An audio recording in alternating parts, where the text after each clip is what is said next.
comment tu fais pour partir de Cotonou à Dakar? Non, en fait, quand j'ai fini mes études à Cotonou en 2015, j'ai travaillé pendant au moins 5 à 6 mois avec le frère Damas. Okay. Et il a voulu même que je reste et que je continue à travailler avec lui. Faut donc mettre entre parenthèses, Damas, c'est un frère béninois qui fait des affaires au Bénin et notamment dans le domaine de la papeterie, la librairie, ouais. Les artistes scolaires. Alors, donc, j'ai travaillé avec lui pendant ce temps et il a même souhaité que je reste et que je continue à travailler avec lui. Mais moi, je voulais rentrer au pays en fait. Je voulais rentrer au pays. Et du coup, je suis rentré en janvier 2016. C'est ça, oui, janvier 2016. Et toute l'année de janvier 2016, quand je suis rentré, je suis resté à la maison 1 mois, 2 mois. Mais par après, j'ai trouvé du boulot. Je travaillais comme consultant en développement personnel. Je travaille à HEC. HEC, c'est un cabinet de développement personnel. Je crois bien même que c'est le plus connu en Afrique francophone. Okay. Ils sont au Cameroun, au Gabon, un peu partout dans l'Afrique. Et j'ai travaillé là-bas pendant 1 an. C'est vrai, tout était bien, on allait dans des endroits très luxueux, on était en contact avec les boss, on formait des grandes personnalités, des gens, franchement, des gens qui, moi, normalement, je ne pouvais pas rencontrer. Et je les ai rencontrés à ce moment-là. Et à peine que j'ai fait 1 an avec HEC. Tu étais vraiment un Joseph, hein? Oui. Tu étais vraiment un Joseph. Oui, c'est vrai, j'étais bien, et pas que bien financièrement, mais c'était bien, l'image qu'on projetait, c'était bien. Et aussi, c'était suite à une prière, à des prières que j'ai fait, j'ai demandé au Seigneur, il m'a pourvu ce travail-là aussi. Mais je n'étais pas vraiment heureux là-dedans. Je ne me sentais pas vraiment là-dedans. Je me voyais enseigner des choses aux gens que moi-même, je n'ai pas encore expérimenté. Ah oui? Oui, parce que développement personnel, à l'époque, j'avais quel âge? J'avais 25, 26 ans. Et je voyais enseigner des choses que tu as lues dans des livres, des connaissances que tu as, tu les enseignes sans que toi-même, tu ne l'aies pas encore pratiqué. Je ne l'ai jamais pratiqué. Voilà. Et ça me gênait en fait, au fin fond de moi. Vous voyez, ça me gênait. Et ça, c'est la première chose. Deuxième chose, c'est que, c'est vrai, on projetait une belle image. Beaucoup de gens ont envie d'être à notre place. On était dans des grandes salles de conférences, dans des grands hôtels. Au travail, on allait en mission à l'intérieur du pays, même au Bénin. À côté, on faisait beaucoup d'activités. Et je me dis, mais c'est quoi cette affaire-là où vous êtes bien présenté, les gens vous envient, mais tu gagnes quelque chose qui ne te suffit pas. Alors que, au fin fond du mois, je me dis, j'ai des potentialités. Je sais que si je les mets en valeur, je peux gagner beaucoup plus. Et ça, c'est la deuxième chose. La troisième chose est que, vous voyez, on était en contact avec des boss.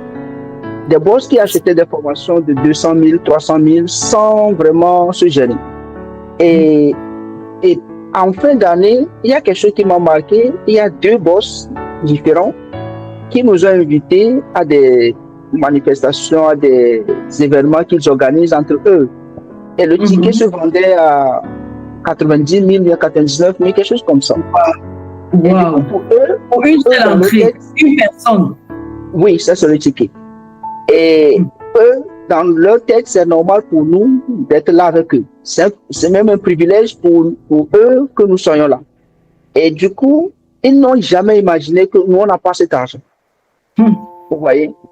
Et on a trouvé des excuses pour décliner ces invitations. Et moi, quand j'ai fait un peu de recul sur moi-même, je me suis dit,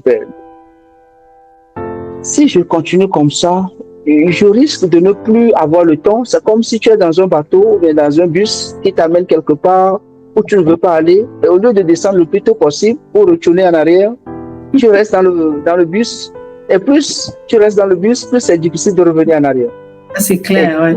C'est là que j'ai vraiment mieux réfléchi j'ai démissionné. Et j'ai démissionné aussi comment? C'est parce que notre directeur m'a appelé dans son bureau pour me dire ouvertement qu'il veut m'envoyer, il veut ouvrir une branche au Niger. Voilà, ici que ça. Voilà. Et que je suis le profil le plus bien placé pour être là en tant que directeur. Et pourtant, il y avait des gens qui étaient là avant moi. Et c'est là que je lui dis ouvertement, parce que je pensais déjà à quitter. Du coup, quand il m'a dit ça, j'ai dit, ok, je vais y penser. Je suis parti, j'ai pensé, je suis arrivé du même. Je suis toujours pas convaincu. Je veux pas me voir, je me vois pas dans ça, je me vois pas dans 10 ans, 20 ans dans ça. Et du coup, c'est là que je leur ai dit clairement que je ne pense pas accepter parce que moi-même je pense que si. Vous savez ce qu'il m'a dit le jour-là? C'est aussi un vieux, hein?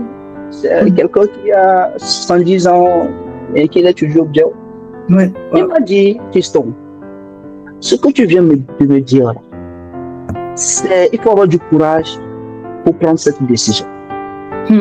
Ce courage-là, ce que tu as fait là, je suis sûr et certain que au début, ce serait difficile pour toi. C'est comme si tu ne sais pas nager. Il m'a dit ça, c'est ce mot. Il dit, tu ne sais pas nager, mais tu te jettes à l'eau comme cela et tu ne sais pas.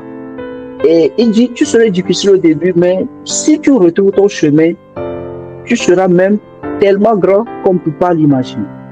Et je te souhaite tout. Il m'a béni, hein. Il m'a béni le jour-là dans son bureau. Je te souhaite tout le meilleur possible. Va, selon les désirs de ton cœur, va. Et fais tout ce que tu veux. Et je suis sûr que Dieu, il est là avec toi et qu'il va te protéger. Et c'est comme cela que j'ai quitté HEC. Et quand j'ai quitté HEC, la semaine d'après, j'ai discuté avec un de mes cousins, Sitio, je ne sais pas si vous le connaissez, Sitio Afianke. On discutait comme cela et je lui ai dit, écoutez, j'aimerais partir soit en Côte d'Ivoire ou au Ghana, parce que j'ai la famille maternelle au Ghana, ou bien, voilà, si il me concerne le Sénégal, ok. Et c'est comme cela qu'il m'a dit, oui, tu peux venir au Sénégal aussi, si je le veux bien. C'est comme ça que, je crois bien 2 semaines après, je suis venu au Sénégal et puis voilà, l'aventure a commencé comme ça. Alors, comment est-ce que tu arrives à t'organiser, à faire ton emploi de temps pour rester performant dans ton travail? Ouais. En servant Dieu, quel est ton secret?